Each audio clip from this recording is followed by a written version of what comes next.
YouTube के सभी दर्शकों को मेरी ओर से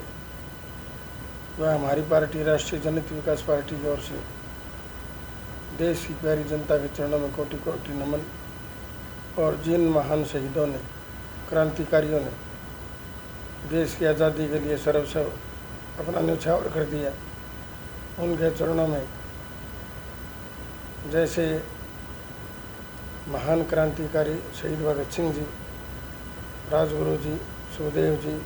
चंद्रशेखर आज़ाद जी, अशफाक उल्लाह खान जी, राजेंद्र लाहिड़ी जी, जितने भी हजारों जो देशभक्त थे जिन्होंने आज़ादी की जंग में अंग्रेज़ों से लोहा लेते हुए जो आज़ादी की जंग जीती, उनको कोटि कोटि नमन। आज फिर इसी वीडियो संदेश के माध्यम से मैं जो ये सत्ता में बैठे बहुत ही मैं ये कह सकता हूँ कि इतने शातिर और चालाक जिनकी प्रवृत्ति है, क्या उनको देश की जनता जो उन पर भरोसा करके देश की रक्षा और समाज की सुरक्षा का दायित्व जो उनके ऊपर होता है कि समाज में भाईचारा कैसे कायम हो, समाज में देश खुशहाल कैसे हो, तरक्की के आयाम को कैसे स्थापित करे, उन और ध्यान में जाकर आज तो एक कमाल हो गया। आज ऐसे लगता है कि शायद देश की जनता इतनी गहरी नींद में सोई है कि आज देश के सत्ता में बैठे, चाहे केंद्र में हो चाहे प्रदेश में हो, चाहे कोई काम करे ना करे, चाहे जंगल राज स्थापित हो, कोई मरे, चाहे सांप्रदायिक झगड़े हों, चाहे किसी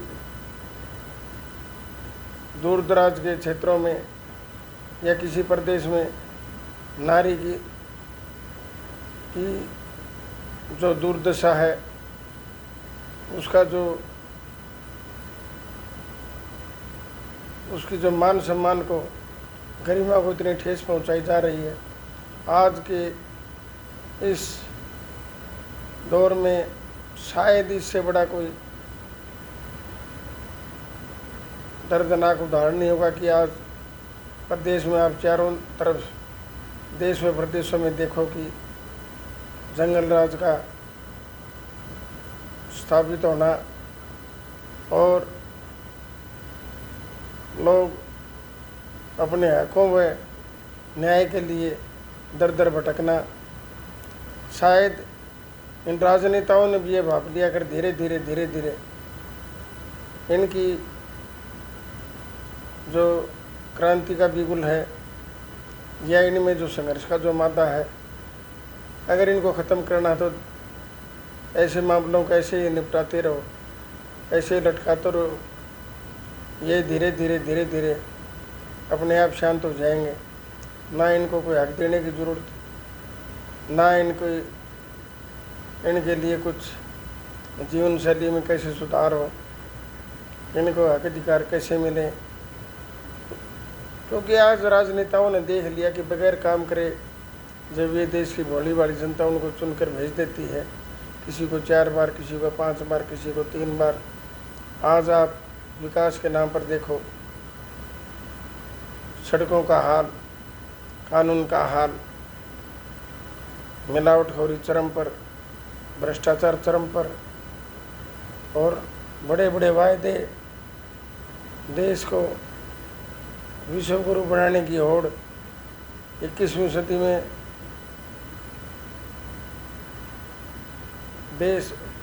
भारत देश पूरी दुनिया में महाशक्ति होगा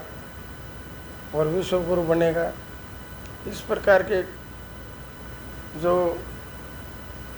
कपोल काल्पनिक जो जिनकी सोच है, करना धरना कुछ नहीं, और हमें इसी प्रकार सत्ता में बैठकर हम तो देश को लूटेंगे ही, और हमारे साथ साथ जो समाज के चारों स्तंभ हैं वो भी चाहे देश व समाज के विकास व सहयोग में कुछ करें धरें या ना करें, इससे उन राजनेताओं को कोई फर्क नहीं पड़ता। क्योंकि आज जुडिशरी की बात देखेंगे, लाखों लाखों केस आज पेंडिंग है पूरी देश में, चाहे वो सुप्रीम कोर्ट हो, हाई कोर्ट हो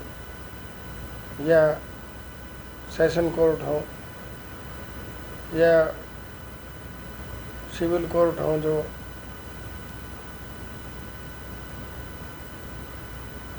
डिवीज़न लेवल पर जो बनाई गई है। क्या आज आदमी को ये लगता है हमें न्याय मिलेगा? इसी प्रकार से आप जब कार्यपालिका में जाओगे, किसी के साथ कोई झगड़ा हो गया तो आप किसी से भी न्याय की उम्मीद करके जाओगे, चाहे वो डिवीज़न पे कोई एसडीएम बैठा हो, जिला स्तर पर कोई डीसी बैठा हो, या किसी भी महकमे की बात हो, चाहे बिजली, पानी, सड़क, सुरक्षा, शिक्षा, स्वास्थ्य, कहीं पर भी आपको न्याय नहीं मिलेगा। सिर्फ आपको टरकाने की पॉलिसी में आपको इतना मायूस कर देंगे कि आप स्वयं ये कह देंगे कि ये मेरा काम जो है भगवान भरोसे होएगा तो ठीक है, नहीं होता तो ना हो। क्योंकि हर आदमी कोई सिफारिश नहीं है। और देश की भोली भाली जनता क्या करती है कि इस उम्मीद से अपने जनप्रतिनिधि चुनती है कि जब भी कोई समस्या है कि उनके हक अधिकारों की बात होगी, न्याय की बात होगी, सुरक्षा की बात होगी, शिक्षा की बात होगी, रोजगार की बात होगी, या जो भी कोई हमारी कोई उनसे अपेक्षा होगी तो वो पूरी होगी। लेकिन कमाल की बात यह है, विडंबना है कि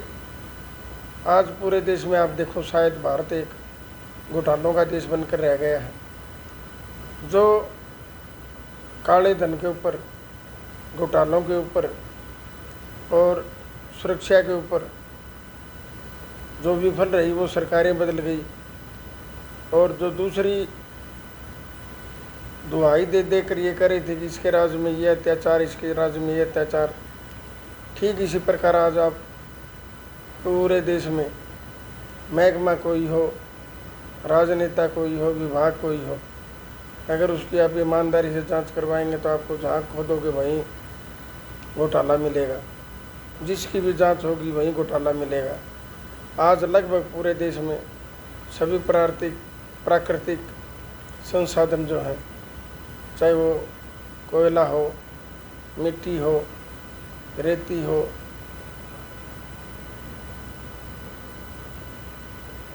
जो भी कोई पत्थर हो, पहाड़ हो, चाहे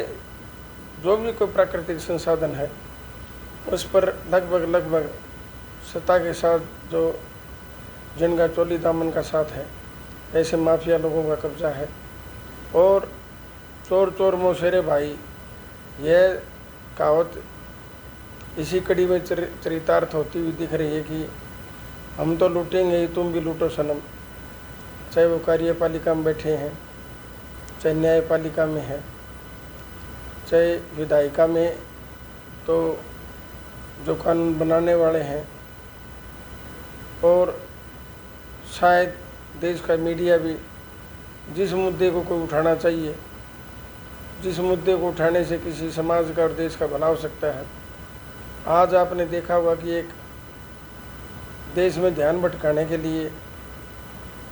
चाहे वो मणिपुर की घटना से, चाहे वो नूमेवात की हो, सीमा हैदर का पाकिस्तान से वाया नेपाल होते हुए अवैध रूप से भारत में आना, और फिर सभी, चाहे वो यूट्यूब के चैनल हों, चाहे सभी दूसरे चैनल हों, अखबार हों, प्रिंट मीडिया हो, इलेक्ट्रॉनिक मीडिया हो, ऐसा उसका महिमा मंडन गुणगान कर रहा है जैसे कोई उसने बहुत बड़ी कोई इस देश के लिए कोई उपलब्धि हासिल कर ली हो, या कोई ऐसा कोई कीर्तिमान स्थापित किया हो जिससे पूरी दुनिया में इस देश की वाहवाही हो। अरे इसके माध्यम से आप लोगों को जो सत्ता में बैठे हैं बहुत बड़े पदों पर, चाहे वो बड़े से बड़े पद पर महामहिम राष्ट्रपति जी से लेकर नीचे कार्यपालिका तक, में सबसे मेरी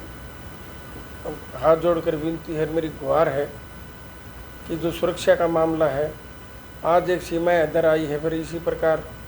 धीरे धीरे पूरी दुनिया से कभी कोई इस देश में आता रहेगा, उसका गुणगान करते जाओ। ये समाज और देश के लिए और सुरक्षा के लिए इतना बड़ा कलंक साबित होगा कि सिवाय हमारे पास पछताने के कुछ नहीं रहेगा। क्यों इस प्रकार की गलत परंपरा का निर्वाह कर रहे हो? ठीक जैसे कांग्रेस घोटालों के कारण जो सत्ता से बाहर हुई, आज आप ये देखो तमाम बड़े बड़े राजनेताओं के परिवारों से, चाहे वो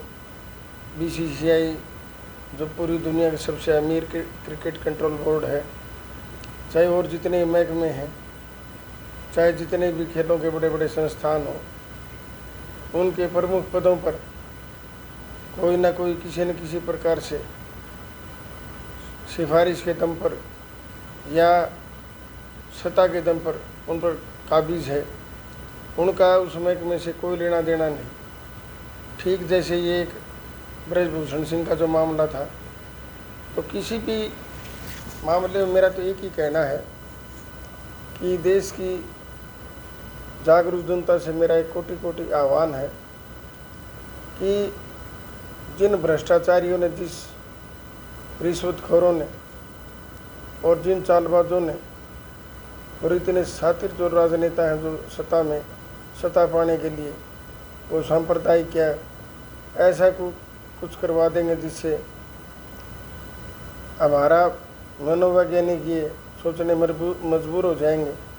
कि अगर ये सरकार चलेगी तो शायद देश पता नहीं कहाँ चला जाएगा या देश के साथ क्या अनर्थ हो जाएगा। मैं ये कहता हूँ कि देश के सत्ता के शीर्ष पर जो आज विराजमान है, जो भी बड़े बड़े पदों पर, चाहे वो न्यायपालिका में, कार्यपालिका में, और जो मीडिया के जो बहुत बड़े बड़े प्रखर जो रिपोर्टर हैं और जिनके हाथों में देश की सुरक्षा और विकास की जिम्मेवारी है, उनसे मेरा एक ही आह्वान है कि आप मन चंगा तो कठौती में गंगा। जब देश की जनता ने आपको विश्वास करके जब सत्ता आपके हाथ में दे दी, तो आपका ये पहला फर्ज बनता है कि कम से कम एक एक मुद्दे अगर ख़त्म करते, एक एक मुद्दे को हल करते, तो आज देश विकास की नई ऊंचाइयों को छू रहा होता। शायद इस देश में अमीरों को अमीर बनाने की होड़ है और हम भी लूटेंगे, तुम भी लूटो, जितना जी भर कर लूट सकते हो लूटो। शायद इस जो आज के दौर में इस देश को रिश्वत के माध्यम से, भ्रष्टाचार के माध्यम से, सत्ता के माध्यम से जिस प्रकार लूटने की होड़ मची है और सत्ता में बैठे लोग चंद आदमियों को पूरी दुनिया का साम्राज्य उनके हाथ में दे देना चाहते हैं, तो एक दिन ऐसा हाल होगा जिस प्रकार शहीद भगत सिंह जी से जब प्राणलाल मेहता ने जो आखिरी वक्त में कोई बात पूछी थी कि आपका देशवासियों के प्रति क्या संदेश है, तब शहीद भगत सिंह जी ने एक ही बात कही थी, इंकलाब जिंदाबाद, साम्राज्यवाद मुर्दाबाद। आज चाहे वो सत्ता में बैठी कोई पार्टी हो, चाहे बहुत बड़े पूंजीपति हों, आए दिन आप देखो क्योंकि राजनेताओं को भी पता है महंगाई का चाबुक हम इस भोली भाली जनता पर कितना ही मारें, चाहे कितने चीखते चिल्लाते रहें, चाहे गैस के दाम हों, पेट्रोल के दाम हों, चाहे सीमेंट के हों, सरिया के हों, ईंटों के हों, रोड़ी बजरी के हों, क्या फ़र्क पड़ता है। जितना जी भर के इनसे वसूला जाए वसूलो, क्योंकि उनको पता है कि तुम्हारा जो खेल जमाने के लिए, सरकार सत्ता में पहुंचाने के लिए तुम्हें अंबानी अडानी से जितना चाहे उनको एक इशारा भर होता है, वो उनकी रैलियों के लिए, उनके पूरे प्रचार तंत्र के लिए सब कुछ वो झोंक देते हैं। और ये हम सब जो इतने चालाक और चतुर जो राजनेता हैं, आपका और हमारा ध्यान भटकाने के लिए केवल इलेक्शन के माध्यम से बड़ी बड़ी रैलियां, आप लोगों को भ्रमित करना, झूठे घोषणा पत्र जारी करना, वो तो केवल एक बहाना है। जिन लोगों से बहुत मोटी रकम चंदे के रूप में वसूल करते हैं, सरकार तो वही तय कर देते हैं, ये तो केवल उनके हाथों की कठपुतली है। जैसे जिसने भी ज़्यादा से ज़्यादा रुपये दिए वो मनमानी ढंग से, चाहे वो तेल के दाम हो, चाहे गैस के दाम हो, चाहे और अन्य कोई प्रयोग में आने वाली जो ऐसी कोई जिसके मालिक वो है, मन मर्जी दाम वसूलेंगे और हम कुछ भी नहीं कर सकेंगे। मेरी देश की जनता से, आपसे और सत्ता में बैठे राजनेताओं से और बड़े बड़े पदों पर विराजमान राष्ट्रपति जी से लेकर पंच से लेकर प्रधानमंत्री तक सबसे एक आह्वान है कि हम देश को बचाने में, देश में भाईचारा कायम करने में, देश कैसे खुशहाल हो। और सबसे पहले तो मैं एक चीज़ आज मुख्य रूप से इस वीडियो के संदेश के माध्यम से कहूँगा कि जो एक परंपरा है लूटने की, लुटाने की, अगर क्या सत्ता में बैठे लोगों की पेंशन पर, वेतन पर क्या लगाम नहीं लगनी चाहिए? जो चाहे 10 बार MP बने, चाहे 10 बार विधायक बने, उसको केवल एक बार की, और वह भी नाम मात्र की पेंशन हो। समाज सेवा के लिए आपको जनप्रतिनिधि के तौर पर चुना गया, नहीं कि आपको करोड़पति अरबपति बनाने के लिए और देश को लूटने के लिए आपको जगह दी गई। ठीक इसी प्रकार जो कार्यपालिका में, न्यायपालिका में जो भी कोई बड़े बड़े पदों पर हैं, जिनका दायित्व है समाज की सेवा करना, अगर वो इनका साथ देकर ज़्यादा से ज़्यादा देश और समाज को अगर वो रिश्वत के माध्यम से, भ्रष्टाचार के माध्यम से लूटने का काम करते हैं, तो मैं ये कहता हूँ कि इनकी पे स्केल फिक्स होना चाहिए। चाहे DC हो, चाहे SP हो, चाहे SDM हो, चाहे कोई भी किसी महकमे का, उसकी पे फिक्स हो और उसको नाम मात्र की सुविधाएं। क्योंकि समाज आज आपने देखा होगा, जो कहने को तो नौकरशाह हैं, लेकिन जब उनके दरबार में जाने की शायद देश की जनता हज़ार बार सोचे, तब भी सीधे और आज़ादपूर्ण तरीके से उनके दफ्तर में भी दाखिल नहीं हो सकती, क्योंकि संविधान में तो उनको नौकर कहा गया है। लेकिन जब नौकरों के दरबार देखोगे तो नौकर के नौकर, उनकी सुरक्षा, उनके शान व शौकत